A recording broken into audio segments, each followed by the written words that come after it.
feita a tua vontade, Senhor. Abençoa os dizimistas, ofertantes, ó Deus, os visitantes, os congregados. Toma nas tuas mãos a vida do pastor Djalma, Senhor, que é uma bênção, que é a tuas mãos poderosas guardando o teu filho. Libera todas as bênçãos, Deus, sobre a vida do teu filho. E eu quero abençoar em nome de Jesus. Você diz amém? Glória a Deus. Glória a Deus. Aleluia. Aleluia. Meus irmãos, a paz do Senhor. A paz do Senhor. Graças a Deus que nos dá vitória, por intermédio do nosso Senhor e Salvador Jesus Cristo, que nos permitiu estarmos aqui mais uma noite para glorificarmos e exaltarmos o santo nome do Senhor. Por gentileza, abra sua Bíblia no livro de Gênesis, primeiro livro da Bíblia, Gênesis, capítulo de número 45, verso de número 4.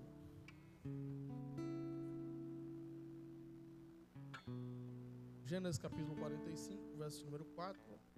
Eu louvo a Deus pela rica oportunidade que Ele me concede de poder estar aqui com os irmãos mais uma vez. Eu já sou da casa mesmo.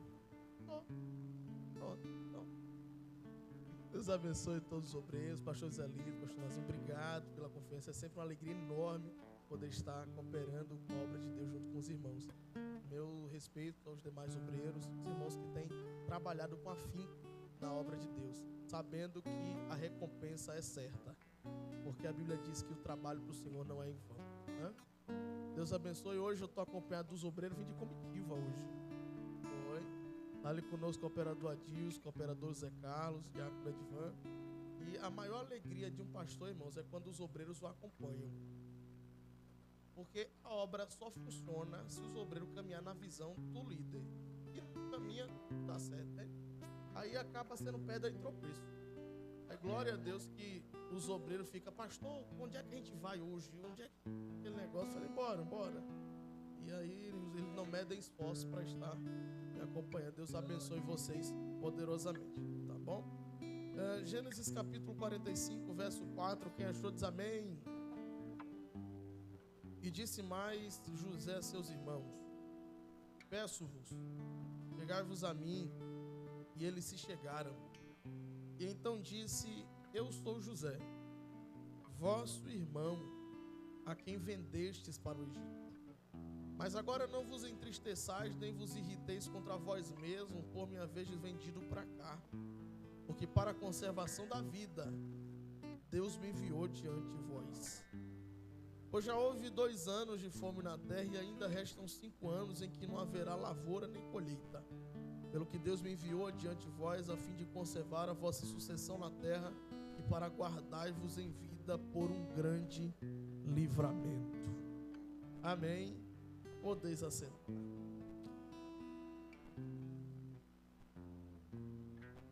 Meus irmãos, o texto que nós lemos é um texto que traz uma história que é bastante conhecida, né? Conhecida por motivo de minisséries de televisão, filmes, desenhos. Eu acredito que até as crianças já conheçam a história de José do Egito. E embora a gente diga assim, José do Egito, o fato é que se tem uma coisa que José nunca foi do Egito, né? E quando nós lemos essa história, algumas lições precisam ser extraídas do texto que nós lemos. E hoje nós vamos falar sobre as 4 coisas que a bênção não pode me fazer esquecer. As 4 coisas que a bênção não pode me fazer esquecer. Isso porque tem gente que quando recebe a bênção tem amnésia, né? E aí a gente vai entender por que a gente não pode esquecer. Toda a história se dá ainda quando o amigo de Deus, chamado Abraão, recebe uma informação que impactou profundamente a sua vida. Deus aparece a Abraão e diz: semente, tua descendência vai ficar 400 anos vai ser escravo, mas fique tranquilo, que depois eu vou fazer um rebuliço, vou inverter as coisas e vou arrancar o povo de lá com a mão forte. A promessa está garantida. Deus falou, prego batido, ponta virada. Vem Isaac, a promessa está de pé. E em Isaac, uma promessa dupla. Porque aquilo que Deus fez em Abraão, Deus fez 2 vezes mais em Isaac. E Isaac, ele adquiriu uma ferramenta que somente Abraão tinha. O que Deus fazia? Abraão tinha um costume de cavar poços e do nada aparecer água. Uma ferramenta que Deus deu para ele prosperar na terra seca. E tinha outro detalhe. Depois que Abraão saía de perto do poço, Deus escondia o poço para ficar. E segundo os comentaristas bíblicos, o poço que Agar encontra quando está fugindo do deserto com Ismael era um poço de Abraão. E a Bíblia diz que Deus abriu-lhe os olhos e ela viu o poço. Estava do lado dela, ela não entendia, não sabia. E quando Deus abre-lhe a visão, ela percebe que aquilo que ela quer não está distante. Está do lado. E entendendo sobre isso, a gente percebe que Isaac, ele não teve a mesma habilidade que Abraão tinha de cavar poços. Mas a habilidade que ele tinha era de desentulhar os poços que já haviam sido cavados. E o interessante é que quando existe uma fome na terra, a Bíblia diz que está todo mundo se preparando para ir para o Egito. Aí Deus aparece para Isaac e diz: você não desça ao Egito. Entra uma briga, mas peraí, fulano foi, Beltrano foi, até papai já foi. Aí Deus diz: você não é todo mundo. Todo mundo pode ir, mas você não vai. Por que Deus está tratando dessa forma com Isaac? Porque Deus precisava ensinar algumas lições por intermédio das ações dele e da providência divina. Isaac está no deserto e no deserto ele precisa aprender a ser totalmente dependente de Deus. E quando ele está lá no deserto, ele começa a desentulhar os poços que possivelmente era de Abraão. A Bíblia diz que começou a brotar água. Os inimigos vieram e disseram: o poço é nosso. Ele diz: não tem problema, vai se chamar Ezequiel. Brigaram comigo por causa do que eu consegui. Encontrou outro poço, desentulhou. Alguém apareceu e diz: epa, é nosso. Não tem problema não, Títina, pode ficar para vocês. Brigaram comigo 2 vezes. Mas de repente, quando ninguém menos esperava, ele cavou de novo. Saiu água pela primeira vez, pela segunda vez e na terceira vez também. Ele esperou alguém vir procurar o direito do poço e ninguém apareceu. Ele disse: pronto, esse vai se chamar Rehobote, porque o Senhor me fez prosperar onde antes contenderam comigo. Quando a gente vê as experiências que Isaac vai adquirindo, isso nos fortalece. Porque agora de Isaac vem Jacó. Quem é Jacó? Jacó é o camarada que brigou com Deus. Por que ele brigou com Deus? Porque agora ele está caminhando no Val de Jaboque. E no Val de Jaboque ele está indo resolver um problema de 20 anos atrás. É 20 anos fugindo de Esaú, 20 anos fugindo porque o irmão queria matá-lo. E em vez de resolver o problema de frente, ele vai fugindo. Porque problema você não se desvia dele, você resolve logo. Porque é melhor resolver logo do que ficar acumulando para resolver depois e ele vem pior do que quando começou. 20 anos depois ele está no Val de Jaboque e ele já tinha decretado que para ele provavelmente a morte era certa. Mas a Bíblia diz que Deus envia um acampamento de anjos para acompanhar Jacó. Ele estava meio inseguro. Manda uns presentes na frente, manda uma parte dos filhos, manda para tentar comover o coração de Esaú. Ele fica por último, pensando que foi um planejamento dele, não sabendo que sempre foi o plano de Deus criar ambientes e situações para que a gente fique só. Vou falar de novo. Deus é especialista em criar ambientes de isolamento em meio à multidão. Você já vivenciou isso, assim como eu já vivi? Às vezes está caindo fogo do céu, o culto está pegando fogo, tem alguém chorando, pulando no poder. Aí você olha para o lado, tem alguém comendo unha. Você não está entendendo o que é que está acontecendo. Outras vezes o culto está meio frio, está meio lento, mas tem alguém sentindo o poder, pulando, dando glória. Aí você diz: o que é que está acontecendo? São os ambientes de isolamento que Deus cria. Às vezes no meio da multidão, Deus vai cercar alguém e vai dizer: hoje vou tratar com você. Aí a gente fica se questionando: por que fulano está assim? Por que Beltrano está assim? E Deus dizendo: foi o Val de Jaboque que eu preparei para lidar com você e exclusivamente com você. É por isso que às vezes, embora a igreja esteja cheia, Deus prepara o culto só para falar com um ou para falar com dois. É por isso que eu glorifico, porque quando eu cheguei aqui, eu já ouvi Ele falando comigo. Será que falou com mais alguém aqui? Será? É isso que nos conforta, é saber que existem ambientes que são separados por Deus, para que Deus nos trate, para que Deus nos molde. E o interessante é que esses ambientes de isolamento que são criados por Deus, eles são criados para que a gente revele a nossa natureza e confesse diante de Deus que nós somos. Ele está sozinho no vale, está lutando com o anjo, parece até crente demais. Aí o anjo para e diz: espera aí, quem é você? Como é o seu nome? Ele para, olha para dentro de si numa visão introspectiva, olha para a história atrás e diz: eu sou Jacó. Ele diz: ainda bem que você confessou quem você é, porque Deus hoje muda teu nome. Não te chamarás Jacó, mas Israel. Tu és príncipe de Deus. Você não veio nesta quinta-feira em vão.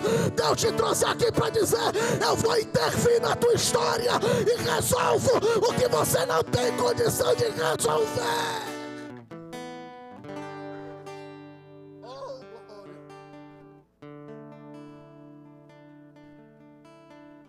Esses dias eu estava orando a Deus, falando com o Senhor. Deus falou comigo: esse mês é o mês da intervenção. Eu não estou entendendo. E Deus diz: eu vou intervir onde você não consegue resolver. Veja, aqui não sou montar uma campanha na igreja, é intervenção divina. O povo vem na mesma visão.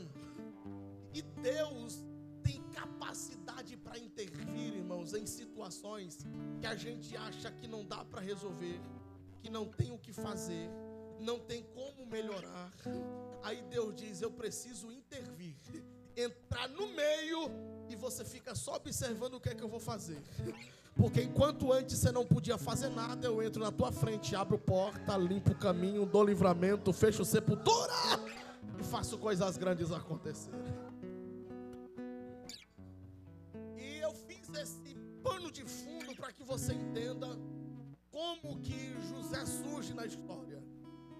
Depois dos grandes milagres que Jacó viveu, ele agora precisa trabalhar 14 anos para conseguir o amor da vida dele, porque é isso que é amor, irmão. Isso que é amor. Eu não sei se você sabe, mas Jacó foi o primeiro homem na Bíblia a dizer que amava alguém. Ou Jacó confessou. E agora, depois de ter trabalhado 14 anos com Raquel, aquele amor roxo, tem um problema. Qual é o problema? Ela não pode ser mãe. Mas a Bíblia diz que o problema não era genético. O problema não era alguma doença, não. A Bíblia diz que foi Deus que preparou aquela situação, cerrando a madre de Raquel, assim como ele fez com Ana. Mas tem um detalhe: com Ana, Deus cerrou a madre para empurrar ela para o altar. Porque tem gente que, se tudo ficar aberto, não lembra do caminho do altar. E Deus diz: eu fecho para poder empurrar. Glória. Mas a Bíblia diz que chegou um momento, é assim que está no texto: e lembrou-se Deus de Raquel. Pastor, Deus esquece? E o que esse texto quer dizer? Quer dizer que dá-se a entender, é como se um professor fizesse uma prova e dissesse: agora está aprovado. O lembrou-se Deus de Raquel é Deus dizendo: agora você está pronta. Pronta para quê?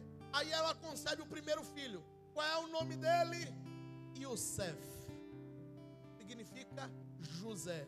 Que quer dizer que Deus acrescente.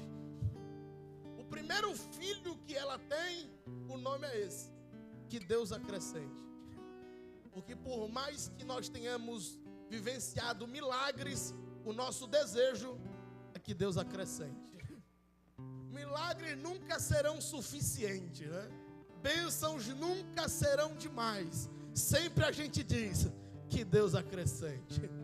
E o interessante é que José tem uma história fantástica. E por que a história de José é fantástica, pastor? Porque ele vai ficar famoso por causa dos sonhos que tem. Mas o interessante é que os sonhos que José tem não são sonhos dele, são sonhos que Deus reservou para ele. Isso aqui é interessante porque vale ratificar a ideia de que Deus só tem compromisso com aquilo que Ele reservou para você. Se não foi Ele que reservou para você, Ele não se preocupa. Ele só se preocupa com aquilo que Ele organizou, aquilo que Ele preparou. E o mais interessante disso tudo é que enquanto José está na casa de Jacó, em Canaã, na casa dos seus irmãos, por assim dizer, a Bíblia diz que ele tem sonhos, mas os sonhos dele, ele não consegue interpretar. Mas quando ele chega no Egito, ele interpreta o sonho de todo mundo. Isso aqui me colocou uma interrogação. Eu consigo resolver o problema do outro, mas não consigo resolver o meu. Que capacidade é essa que José tem de sair interpretando o sonho do copeiro, do padeiro, de Faraó, mas o dele não tem explicação? E o interessante é que José é posto para fora da casa do pai, primeiro por causa dos sonhos que tinha. E o que é que Deus faz? Coloca José perto de gente que sonha. Os irmãos estão reclamando que ele está sonhando demais. Aí Deus coloca José perto do copeiro para sonhar. Aí Deus diz: calma, coloca perto do padeiro para sonhar. Aí Deus diz: calma, coloca perto de Faraó para sonhar. Porque todas as vezes que alguém tentar impedir os sonhos de Deus na tua vida, Deus te arranca de perto e coloca ao teu lado gente que tem a mesma visão que você. O segundo motivo é porque a Bíblia diz que José trazia mais notícias dos seus irmãos a Jacó. Aí tem gente que diz: José era fofoqueiro. Não era não, porque falar aquilo que os irmãos fazem para o pai não é fofoca, é informação. Ele estava dizendo para o pai qual era o caminho que os irmãos estavam trilhando. Mas a Bíblia disse que com 17 anos é lançado no poço, ele é vendido. Mas tem um detalhe: quando os irmãos estão vendendo José, não estão vendendo para qualquer um, está vendendo para a comitiva que estava indo levar especiarias para o Egito. Que especiarias são essas? Mirra, nardo, aloés. Eles estavam colocando José dentro da carroça de óleo, de bálsamo. Era como se Deus estivesse dizendo o seguinte: fique tranquilo, eu estou tirando você de perto de gente vazia e vou lhe colocar perto de gente cheia. Entra na carroça da unção que o caminho eu já preparei para você. Chegando no Egito, já estava tudo preparado, irmão.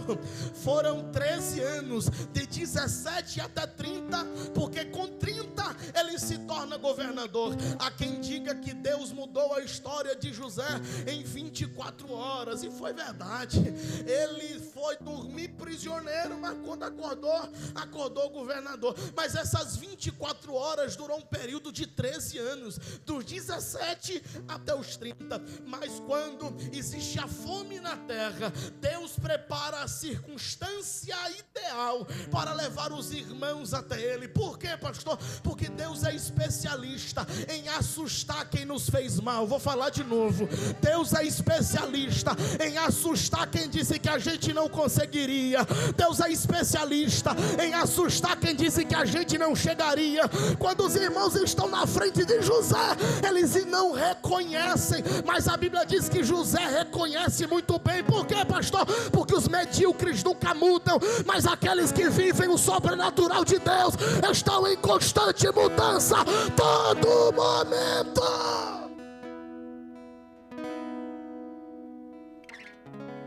Diante de Faraó, diante de José, anos depois das provas que foram feitas, José agora vai dizer o maior segredo dele ter crescido e prosperado no Egito.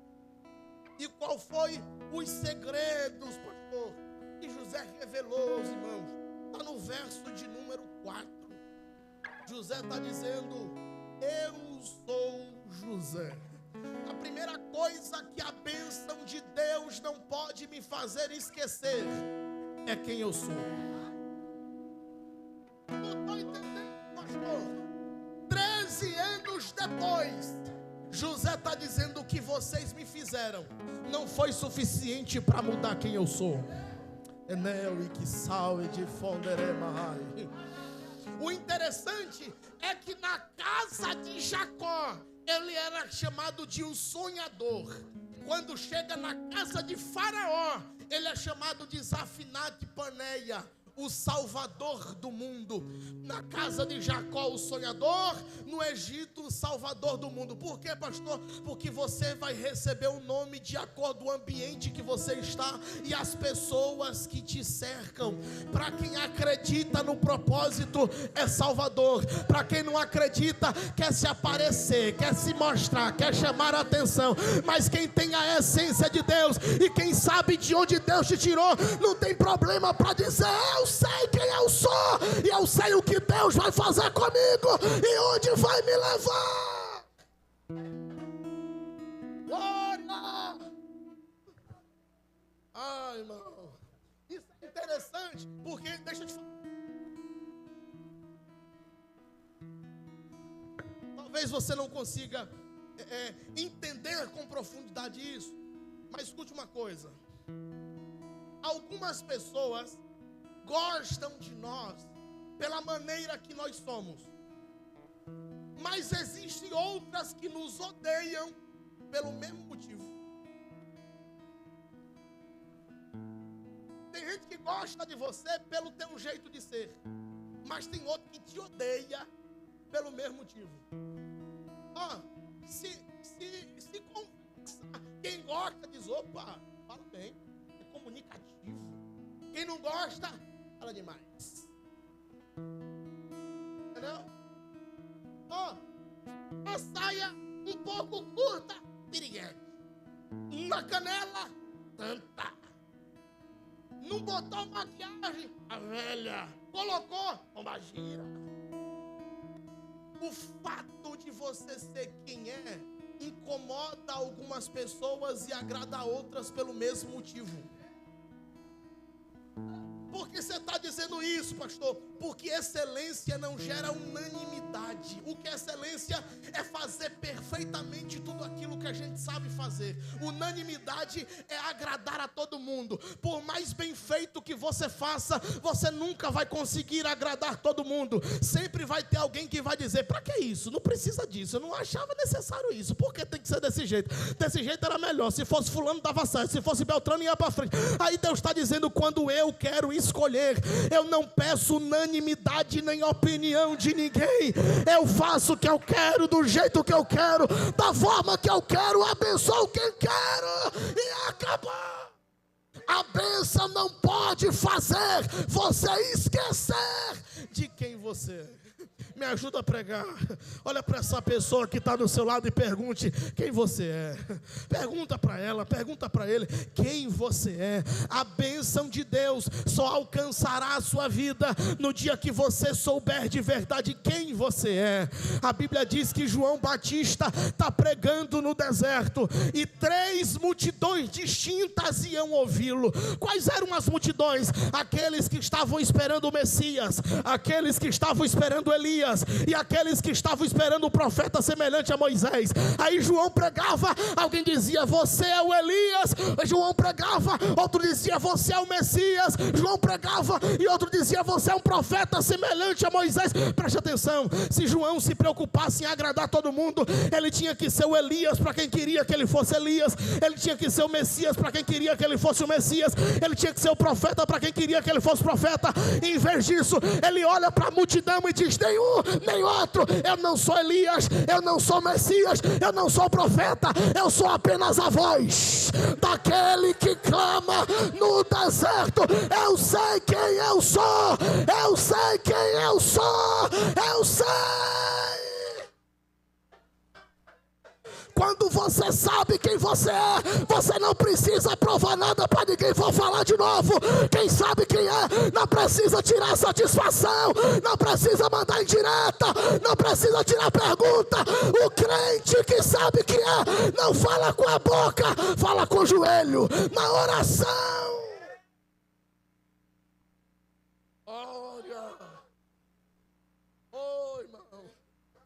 Sabe como é o nome disso? Equilíbrio.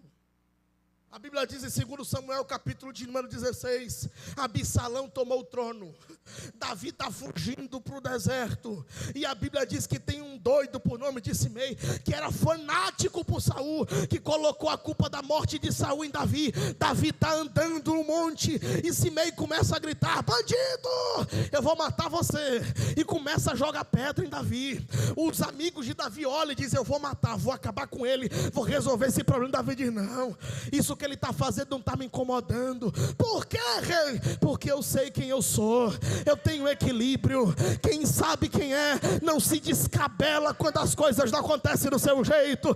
Quem sabe quem é, não fica batendo boca porque alguém não concordou com a ideia ou porque falou alguma mentira.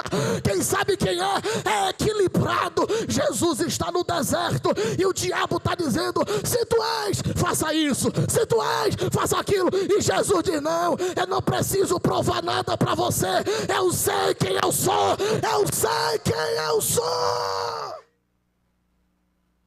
Oh, glória. Você precisa saber quem você é. Você precisa saber quem você é. Por quê, pastor? Porque só assim você vai saber onde vai chegar.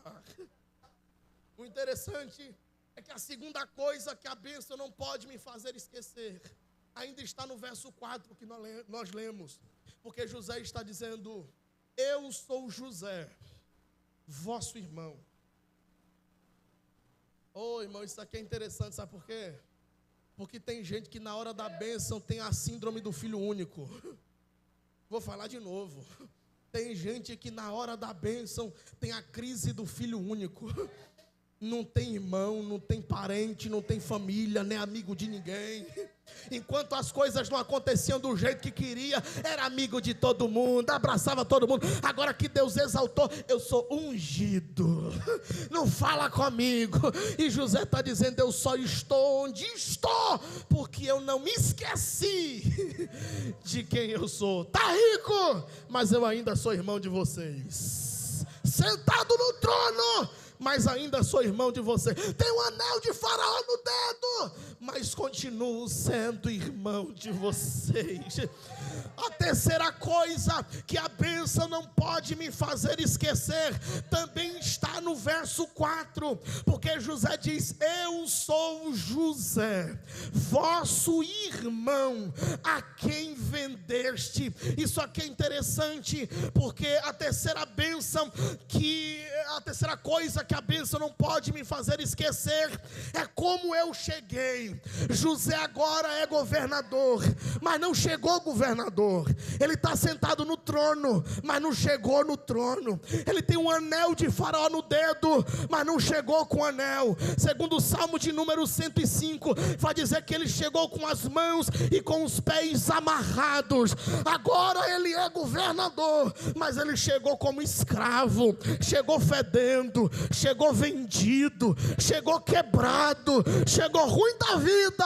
Agora ele está no momento da bênção, mas não pode esquecer como é que ele chegou, porque quem esquece como chegou, não recebe bem quem está chegando. Vou falar de novo: quem esquece como chegou, não recebe bem quem está chegando. José está dizendo: hoje eu estou por cima da carne seca, mas nem sempre foi assim. Cheguei ruim, cheguei quebrado, mas cheguei. O que é isso, pastor? São os altos e baixos da vida. Quer saber o que é a vida? Só é você ir no hospital e observar aqueles gráficos que monitoram os batimentos cardíacos, e você olha para a pessoa acamada, você diz está morta, mas quando você olha para o gráfico, você vê as linhas subindo e descendo, subindo e descendo. Parece que está morta, mas o gráfico está dizendo está não, está viva, está subindo e está descendo. Pastor, eu quero uma vida sem altos e baixos. Então morra, porque quando a linha está reta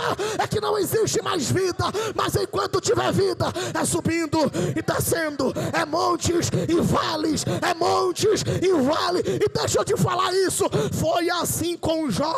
Jó viveu 3 fases da vida: a fase do tudo, a fase do nada e a fase do dobro. E nessas 3 fases ele aprendeu que Deus dá tudo, Deus tira tudo e Deus dobra.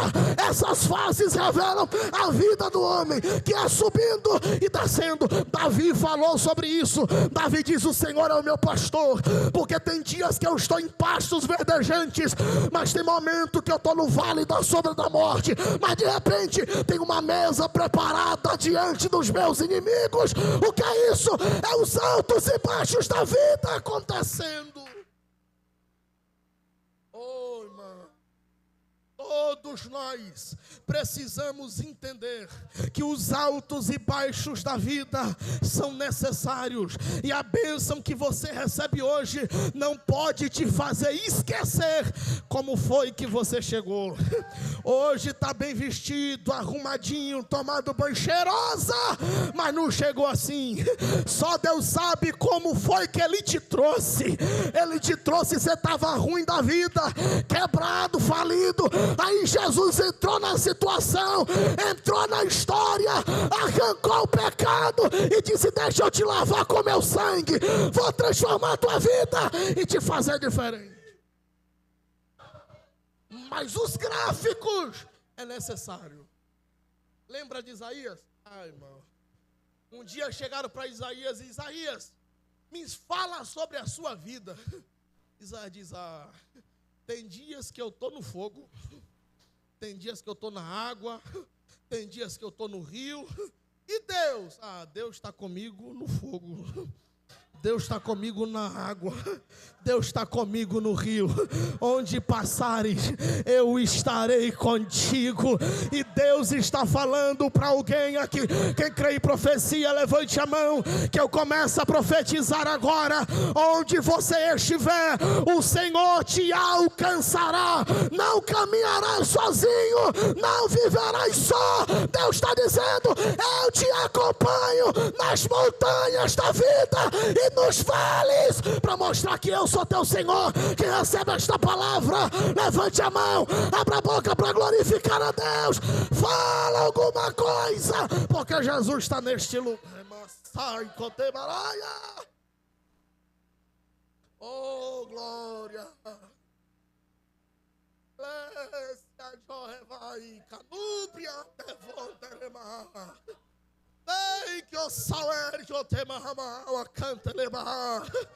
Deus está usando a minha boca para falar com alguém. Preciso te lembrar de onde eu te tirei para baixar a crista. Preciso te lembrar de onde eu te tirei para você não se exaltar e não se achar grande.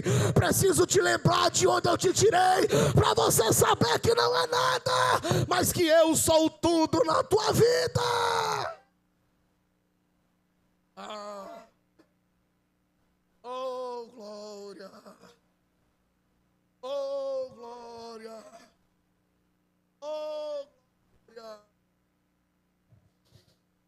Primeira coisa que a bênção não pode me fazer esquecer é quem eu sou.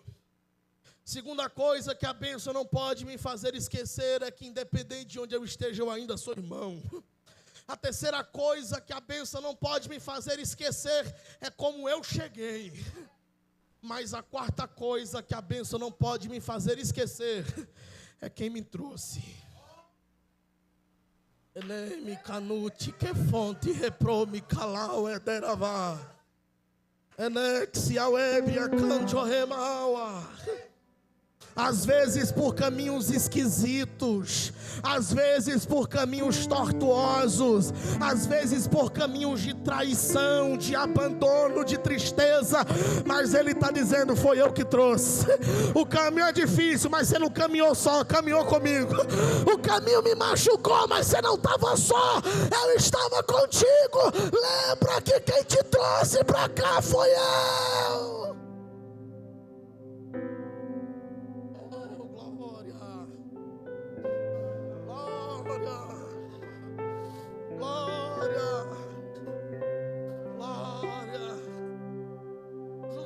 Para os irmãos e diz, não fiquem tristes não, mas a gente te vendeu, mas foi Deus que me trouxe para aqui.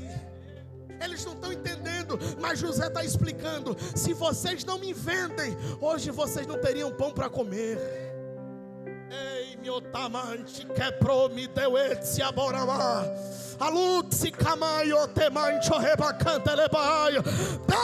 Deus está falando com alguém aqui, pastor.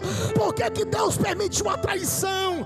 Por que Deus permitiu o abandono? Por que Deus permitiu alguém me vender por aí? Foi para você ter condições de alimentar depois. Foi para você ter condições de estender a mão depois. Deus está dizendo, eu que te trouxe para preparar a futura geração. A gente acredita muito no Deus de Jacó. A gente acredita muito no Deus de Abraão, de Isaac. Mas o fato é que a gente não tem sido um Abraão de Deus. A gente glorifica o Deus de Isaac, mas a gente não tem sido o Isaac de Deus. A gente gosta do Deus de Jacó, mas a gente não tem sido um Jacó de Deus. E deixa eu te falar uma verdade: Deus não tem filhos preferidos, Deus tem filhos que o preferem. Vou falar de novo: Deus não tem filhos preferidos, Deus tem filhos que o preferem. E aquele que trata Deus como prioridade será priorizado por Ele. Isso aqui é profético, eu tenho que falar de novo. Aquele que tem Deus como prioridade será priorizado por Ele, porque a bênção que Deus te entregará hoje não pode fazer você esquecer quem você é. A bênção não pode fazer esquecer que você é irmão, independente da função eclesiástica. A bênção não pode fazer você esquecer como você chegou, e nem fará você esquecer quem foi que te trouxe para este lugar.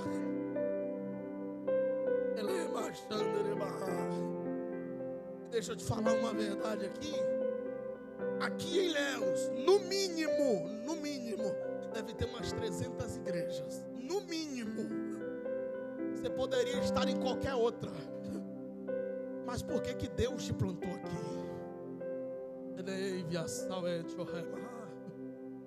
No meio de tantas outras denominações, Deus te trouxe para cá, para esse culto, para esse templo. Bobo é você se acha que foi coincidência. Para Deus não existe coincidência.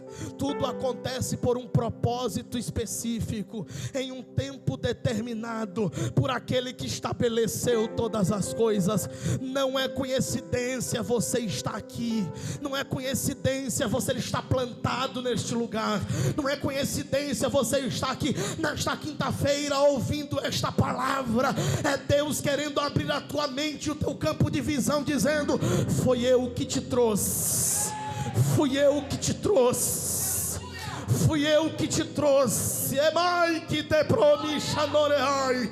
Aluri que tabai, semonte que promahamarabacandereba. O Espírito de Deus traz um consolo ao coração de algumas pessoas, dizendo: eu que te trouxe, portanto fique tranquilo, eu cuido de tudo, eu vou prover tudo, eu que guardo a tua casa, eu que guardo a tua família, eu que te prospero, eu que sou teu patrocinador, teu investidor, eu sou teu pai, eu que cuido de tudo, foi eu que te trouxe. Adora de pé, adora de pé. Tua voz me chama sobre as águas, onde os meus pés podem falhar. Eu preguei para alguns Joséis aqui nessa noite que sente na pele o que é traição, o abandono, sabe o que é ser vendido, sabe o que é ser caluniado, mas é Deus que está dizendo: fui eu que te trouxe.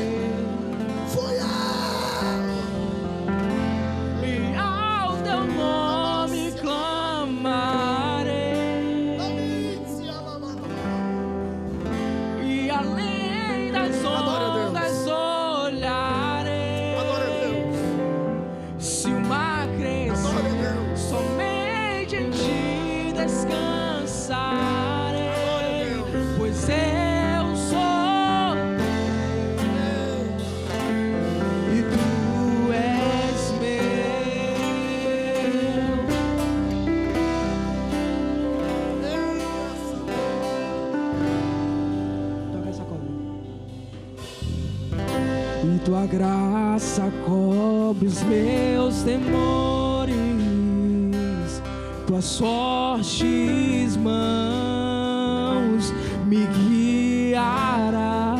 Fala com Deus. Se estou cercado pelo medo, os céus estão abertos sobre nós. Tu és fiel, nunca vais falhar.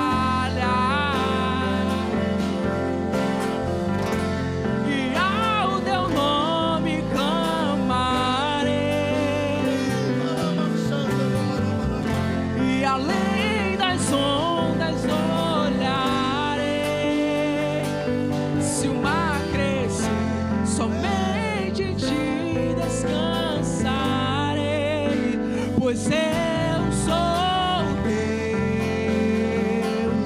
e tu és meu.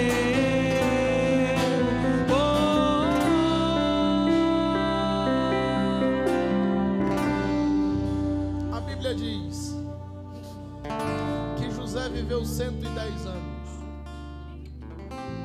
E a Bíblia deixa bem claro: ele viu até a terceira geração dos filhos de Efraim. Isso significa que a bênção foi tão poderosa que ele viu os filhos dos seus filhos, e ele ainda viu os bisnetos. O que é isso, pastor? Quando a bênção de Deus chega, ela chega por completo e ainda aumenta a quantidade de anos de vida. Deus não vai permitir você ir embora deste mundo sem contemplar a plenitude da bênção de Deus na tua casa, na tua família. O que os teus pais não viveram, você viverá. O que a sua família ainda não desfrutou, ela vai desfrutar. O que os teus nunca viveram, vai começar a viver, porque a bênção não vai te fazer esquecer.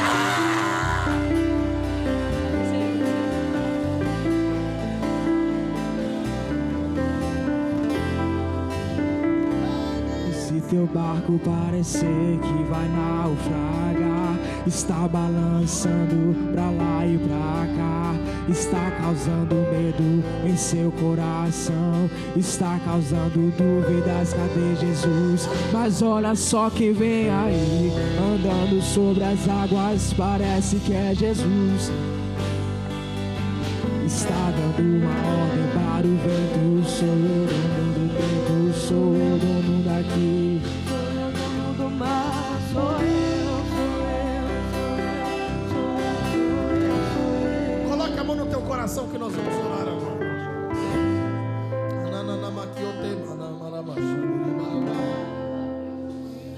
Tem uma atmosfera de Deus que nos envolve neste recinto. Ao Ixi, Contigo, filho, eu estou contigo. Espírito Santo de Deus, nós te agradecemos por tudo que fizestes e ainda faz neste lugar. Nós te agradecemos porque foi o Senhor que nos trouxe aqui neste lugar. Senhor, a tua palavra foi pregada, e que essa palavra germine como uma boa semente plantada em terra boa, que crie raízes nos corações dos teus filhos, para que mesmo quando forem dormir, eles lembrem daquilo que o Senhor falou aqui. Que quando acordar, lembrem daquilo que o Senhor falou hoje. Que quando forem trabalhar, eles ainda consigam lembrar que a bênção não pode nos fazer esquecer. Ó Deus, visita cada coração agora. Que as guerras interiores que foram travadas sejam vencidas agora. Porque enquanto eu oro, Senhor, eu ouço barulhos de espadas. Enquanto eu oro, eu ouço barulhos de espadas acontecendo. Porque enquanto nós estamos te adorando aqui, existe uma guerra acontecendo no mundo espiritual e uma guerra acontecendo no interior de algumas pessoas. Tem gente que no meio da mensagem até pensou em ir embora, mas foi o Senhor que segurou esta pessoa aqui, porque o Senhor precisa tratar com ela nesta casa. Ó Deus, que os corações dos teus filhos estejam abertos, que a manifestação do Senhor ocorra no coração deles, meu Pai. Que haja, Jesus, a virtude do teu Espírito sobre nós, assim como abençoaste José em terra estranha, nos abençoa, Senhor. Assim como prosperaste José em terra estranha, nos prospera, Senhor. Porque assim como José esteve no Egito, nós também estamos no Egito, tendo a certeza de que nós não somos daqui, mas a qualquer momento o Senhor nos levará para Maquipela, para Canaã, para o céu. Nos abençoa em tudo, meu Pai. É isso que nós pedimos e te agradecemos, em nome de Jesus. Enche-me de novo.